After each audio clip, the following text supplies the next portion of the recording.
Hello mga kamay-ari. Nagpapasalamat ako sa opportunity na ito pinagkaloob niyo sa akin na makiisa ulit dito sa ating mahal na kooperatiba. Siguro timely na ngayon na magkaroon tayo ng laganap na pagkuha ng mga membership, hindi lang dito sa malapit na mga lugar, kundi sa iba pang lugar, maging sa mga hindi lang Metro Manila, sa provinces, ganun. Kasi alam natin kung ano ang naidudulot sa atin ng co-op, diba?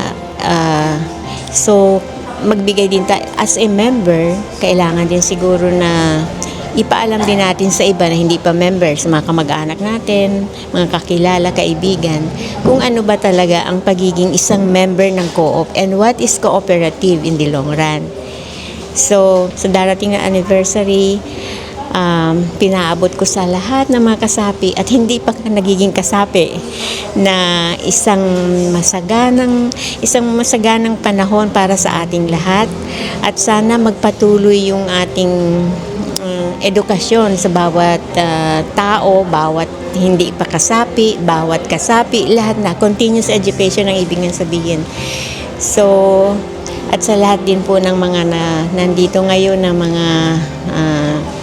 mga kawani ng ating co-op, nagpapasalamat ako kasi yung pag-entertain nila, pag-entertain nyo sa ating mga kasapi at sa bagong sasapi, dahil may kasama rin akong bagong sasapi.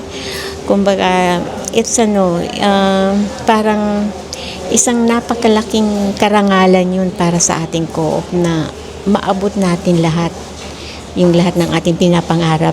Noon, pangarap namin na lumawak talaga ng gusto itong ating kooperatiba. So, yun, gusto ko hindi lang gusto ko mag-for good ako dito sa Pinas at makasama ko rin ulit yung ibang mga naging founding members noon. At siguro lalong-lalo na si Father Anton, matagal ko nang hindi nakikita si Father Anton. So, yun lang, basta maging co-op minded lahat. Yun lang, anak. Muli po ma'am, maraming salamat po sa oras at sa pagkakataon na makapag-share po kayo at ibalik nyo po kung ano yung naging experience ninyo at kahalagahan ng co-op.